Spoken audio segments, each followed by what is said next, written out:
नमस्कार दोस्तों, स्वागत है आपका मेरे चैनल कॉमिक्स लाइफ में। शुरू करते हैं महाबली शेरा की एक मज़ेदार कॉमिक्स, महाबली शेरा और समुद्री शैतान पार्ट 2। काफ़ी देर तक दक्षिण में लगातार पढ़ने के पश्चात, आहा, पानी! मुझे बहुत जोरों की प्यास लगी है। मुझे भी। ठीक है, जाओ पी लो, लेकिन जरा जल्दी। दोनों घोड़े से उतरकर पोखर का पानी पीने लगे।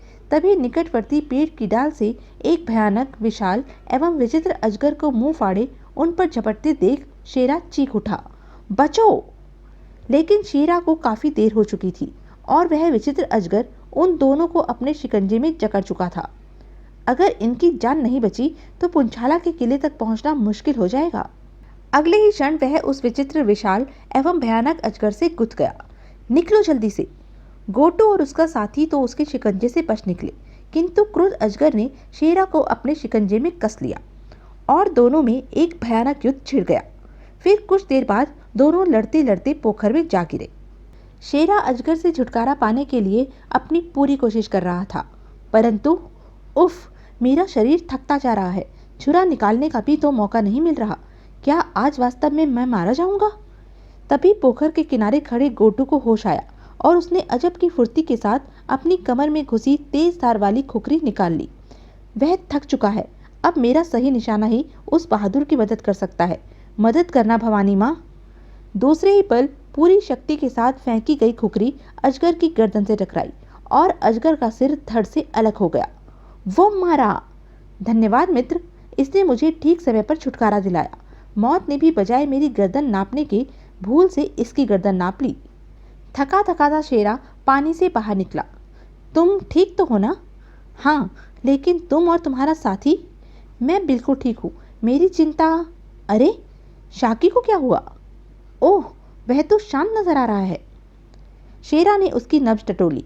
अरे, यह तो मर चुका। मर चुका? ओह! शाकी की मौत ने गोटू को सिर से पैर तक कपा दिया और वह सोचने लगा, मैं इस भयानक जंगल में इसे किले से विपरीत दिशा की ओर ले जा रहा हूँ ताकि मौका पाकर निकल भाग सकूं। लेकिन भागने से पहले ही यदि किसी दुर्घटनावश मेरा हर्ष भी शाकी की तरह हो गया तो? उसके मन में एक अंतर्द्वंद छिड़ गया। तो क्या इसे सच्चाई बता देनी चाहिए? हाँ, इसमें कोई बुराई नहीं। इसने मेरी जान भी तो बचाई है। लेकिन यदि मैंने इसे किले तक पहुंचाया तो जालिम सरदार जांगुला भी मुझे जिंदा नहीं छोड़ेगा। फिर? उफ, समझ में नहीं आता कि क्या करूं। तभी शेरा उसे सोच में डूबे देख बोल उठा। क्या सोचने लगे गोटू? और यह तुम्हारे चेहरे पर एकाएक पसीना क्यों छलछला आया? शाकी का हर्ष देखकर महाबली, यदि जांगुला का डर न होता तो मैं इस भयानक जंगल में हरगिज नहीं आता। बुरे काम का बुरा ही नतीजा होता है गोटू, लेकिन तुम डरो नहीं, मैं तुम्हारे साथ हूँ और यह समूचा जंगल मेरा देखा भाला है। यदि तुमने मुझे ईमानदारी से किले तक पहुंचा दिया और मेरा साथ दिया तो मैं तुम्हारा बाल भी बांका नहीं होने दूंगा। शेरा की बात सुनकर गोटू फीकी सी हंसी हंसा, फिर बोला, भला मौत से भी कोई बचा है महाबली? खैर छोड़ो, मेरे विचार से हमें समय नष्ट न करके आगे बढ़ना चाहिए। मैं भी यही कहना चाहता था। चलो, और दोनों घोड़े पर सवार हो फिर आगे बढ़ चले। सांझ ढलने तक चलते चलते वे एक पहाड़ी इलाके में जा पहुंचे। तभी, महाबली, वह देखो! ओह, मानव भक्षी पक्षी! छुपने का मौका नहीं है, कुल्हाड़ा निकाल लो और मुकाबले के लिए तैयार हो जाओ। फिर जैसे ही घोड़े से उतरकर उन्होंने अपने अपने कुल्हाड़े संभाले, वह विशालकाय पक्षी उनके सर पर आ पहुंचा। बाप रे, इसका मुकाबला करना असंभव है। हिम्मत से काम लो, जिंदगी पाने के लिए मौत से टकराना ही बहादुरों का काम है। दोनों ने कुल्हाड़ों से उस भयानक पक्षी पर हमला किया, परंतु पक्षी पर उनके आक्रमण का कोई प्रभाव नहीं पड़ा, बल्कि उसने झपट्टा मारकर गोटू को ही सर्वप्रथम अपने पंजे में दबोच लिया। उफ, इसने तो गोटू को पंजों में जकड़ लिया। महाबली, बचाओ! इसके शरीर पर तो कुल्हाड़े का कोई प्रभाव नहीं पड़ रहा। सिर पर पहुंचूं। सोचने के साथ ही शेरा ने एक ऊंची छलांग भरी। अगले ही पल वह पक्षी के सिर पर पहुंच गया। घबराना नहीं गोटू, अब यह मौत के निकट है। फिर शेरा ने कुल्हाड़े को घुमाकर पूरी शक्ति से पक्षी के सिर पर प्रहार किया। शेरा का विचार सही सिद्ध हुआ। सिर के फटते ही पक्षी निर्जीव हो चट्टानों पर लुढ़क गया। तुम ठीक तो हो ना गोटू? हाँ दयालु महाबली, ठीक तो हूँ, लेकिन तुमसे शर्मिंदा हूँ और तुम्हारा गुनहगार भी हूँ।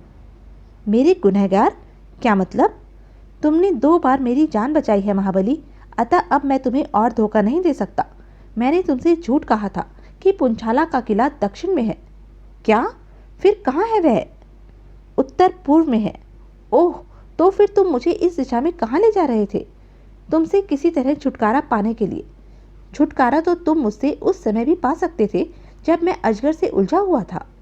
ठीक कहते हो महाबली, लेकिन तुमने हमारी जान बचाने के लिए अपनी जान जोखिम में डाली थी, इसलिए तुम्हें खतरे में छोड़कर भाग जाने की गवाही मेरे दिल ने नहीं दी।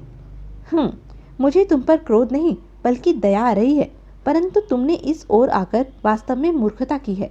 यहाँ का पूरा इलाका भयानक खतरों से भरा पड़ा है, जबकि उत्तरी पूर्वी छोर तक पहुँचने में अब हमें 2 दिन लग जाएंगे, और इन 2 दिनों में हमें न जाने कितने और खतरों का सामना करना पड़ेगा।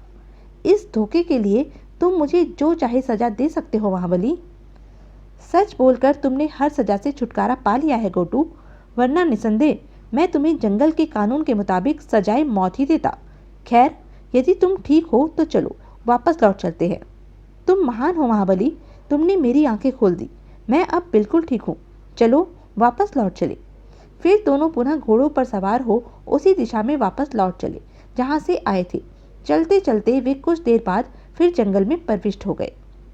रात होने के कारण अब पूरा जंगल गहरे अंधकार में डूब चुका था। काफी रात गए तक चलते रहने के पश्चात शेरा ने एक सुरक्षित स्थान देखकर गोटू से कहा, मेरे विचार से तुम काफी थक चुके हो, अतः बाकी की रात यहीं आराम करते हैं। भोर होते ही फिर आगे बढ़ेंगे। ठीक है, मैं भी यही चाहता हूँ। फिर वे घोड़ों को पेड़ से बांधकर सो गए। इधर 2 दिन बाद पुंछाला के किले में, बाकुंडा, राजकुमारी कंचाना को हमारे सामने पेश करो। आज हम उसका आखिरी फैसला सुनना चाहते हैं। जो आज्ञा पुंछराज। शीघ्र ही बाकुंडा कंचाना को ले आया। आज तुम्हारे फैसले का दिन है राजकुमारी कंचाना। मुझे विश्वास है कि तुमने हमारे हक में ही फैसला किया होगा, लेकिन फिर भी हम फैसला तुम्हारे मुख से ही सुनना चाहते हैं। मेरा फैसला अब भी वही है समुद्री शैतान। तुमसे विवाह करने की अपेक्षा मैं मर जाना बेहतर समझती हूँ। तुम जैसे खूनी दरिंदे पर मैं बार बार थूकना ही पसंद करूंगी। और राजकुमारी कंचाना ने घृणा से फिर उसके मुंह पर थूक दिया। आ थू। जांगुरा क्रोध से सिंहासन से उठ खड़ा हुआ। तो फिर तुम्हारी यह हिम्मत, हमारे प्यार का जवाब तुम हर बार हमारे मुंह पर थूक कर दो। बेशक हम तुमसे अब जबरदस्ती विवाह नहीं करेंगे, लेकिन इस बार हम तुम्हें तुम्हारी इस गुस्ताखी की सजा अवश्य देंगे, कहकर जांगुला बाकुंडा की ओर पलटा। बाकुंडा, जानते हो हम अपने गद्दारों और दुश्मनों को क्या सजा देते हैं? हाँ महाराज, ऐसे लोगों को आप खौफनाक किले में तड़प तड़प कर मरने के लिए छोड़ देते हैं। शाबाश, बिल्कुल ठीक कहा। जाओ, इस गुस्ताख छोकरी को ले जाकर उसी किले में छोड़ दो, ताकि इसे मौत और जिंदगी की असलियत का अच्छी तरह पता लग जाए, और फिर यह किसी शरीफ इंसान पर थूकने का दुस्साहस ना करे। जो आज्ञा महाराज। सैनिकों, ले चलो इसको। कुछ देर बाद ही बाकुंडा और कुछ सैनिक राजकुमारी को अपने घेरे में लिए किले से बाहर निकल एक और बढ़े चले जा रहे थे। इधर महाबली शेरा व गोटू जंगल में आगे बढ़े चले जा रहे थे। भोर होते ही वे उस स्थान से चल पड़े थे जहां पर रात को वे आराम करने के लिए ठहरे थे। तब से उन्हें लगातार चलते चलते दोपहर हो चुकी थी। तभी 2 भयानक पंजे पीछे से अचानक उभरे और पूरी शक्ति से उन दोनों के घोड़ों की पीठों से टकराए। धरती पर गिरने के साथ ही शेरा ने संभल कर आक्रमणकारी की ओर देखा, और फिर आक्रमणकारी पर दृष्टि पड़ते ही वह बुरी तरह चौंक उठा। ओह! इस लंबे चौड़े भयानक जानवर को देखकर गोटू के मुख से तो भय मिश्रित चीख ही निकल गई। अरे बाप रे! महाबली, बचो, वह तुम्हारी ओर ही आ रहा है। शेरा तुरंत कमर से छुरा निकालकर बिजली की सी फुर्ती के साथ उठ खड़ा हुआ। तभी उस भयानक वन मानुष ने भयंकर गर्जना करते हुए उस पर झपट्टा मारा और उसे एक शक्तिशाली घूंसे से दूर उछाल दिया। धरती से टकराकर शेरा करहा उठा। उफ! लेकिन फिर वन मानुष को तेजी से अपने ऊपर झपटते देख वह पीड़ा को भूल पुनः उछलकर उठ खड़ा हुआ। कोई चारा नहीं, इससे निपटना ही पड़ेगा। फिर आह! तुझसे निपटने का एकमात्र यही तरीका है। घायल होकर वन मानुष और भी क्रोधित एवं खतरनाक हो उठा। उसने एकदम झपटकर शेरा को अपनी बाहों में कस लिया। शेरा को खतरे में देख गोटू तुरंत हरकत में आया। तुरंत शेरा पर वन मानुष को पकड़ ढीली हो गई। किसी तरह छुरे वाले हाथ को आजाद कर शेरा ने एक भरपूर वार वन मानुष के गाल पर किया। इस चोट को सहन न कर वन मानुष ने तुरंत शेरा को बंधन मुक्त कर दिया, परंतु शेरा भला अब उसे कहाँ छोड़ने वाला था। लेकिन अत्याधिक घायल होने के बावजूद भी अभी वन मानुष में काफी शक्ति थी। अचानक उसने एक झटके से उसे दूर उछाल दिया। एक पेड़ के मोटे तने से टकराकर शेरा पल भर के लिए बेसुरा हो गया। आह! वन मानुष भयानक गर्जना करता हुआ उठ खड़ा हुआ और भयानक अंदाज में उसकी ओर बढ़ा। उफ! यह तो मुझ पर काफी भारी पड़ रहा है। परंतु जैसे ही उसने शेरा को दबोचना चाहा, शेरा फुर्ती से पेड़ की रस्सी नुमा डाल को पकड़कर हवा में झूल गया। शेरा की इस हरकत पर झुंझलाकर वन मानुष शेरा को गिराने के लिए उस रस्सी नुमा डाल को पकड़कर तेजी से झटके देने लगा, लेकिन उसका यह प्रयास निरर्थक साबित हुआ और शेरा को हाथ से निकलते देख वन मानुष क्रोध से गरजता हुआ पलटकर कुछ दूरी पर खड़े गोटू पर झपट पड़ा। हाय! मरा! गोटू ने अपनी ओर से जान बचाने की पूरी कोशिश की, लेकिन वन मानुष के फंदे से वह बच नहीं सका। जब शेरा के कानों में उसकी चीख सुनाई दी, बचाओ! ओह! लगता है गोटू उसके शिकंजे में फंस गया है। शेरा वापस लौटा। उफ! नहीं! बचाओ!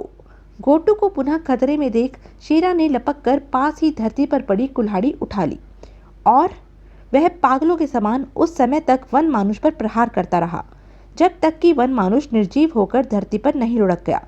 उसके बाद वह कुल्हाड़ा फेंक घायल पड़े गोटू की ओर लपका। गोटू! गोटू! तुम ठीक तो हो ना? आह! पानी! ओह! ठहरो, मैं अभी पानी लेकर आता हूँ। और फिर एक क्षण भी नष्ट किए बिना शेरा घोड़े पर सवार हुआ और घोड़ा तेजी से एक तरफ दौड़ा दिया। लेकिन जब कुछ ही देर बाद वह पानी लेकर लौटा, अरे! गोटू कहाँ चला गया? छोड़कर तो उसे यहीं गया था, साथ ही उसका घोड़ा भी गायब है। तभी उसकी दृष्टि ऊपर पड़ी। ओह! नहीं! गोटू के कातिल कौन थे? राजकुमारी कंचाना का क्या हुआ? क्या वह अपना राज्य वापस पा सकी? क्या महाबली शेरा पुंछाला के किले तक पहुंच पाने में सफल हुआ? क्या समुद्र के बेताज बादशाह जांगुल्ला और जंगल के बेताज बादशाह शेरा में टकराव हुआ? यदि हाँ, तो उनमें से जीत किसकी हुई? यह सब हम जानेंगे अपने अगले वीडियो मौत से मुकाबला में। तब तक के लिए बने रहें मेरे साथ और हाँ, मेरे चैनल को लाइक, शेयर और सब्सक्राइब करना ना भूलें। धन्यवाद।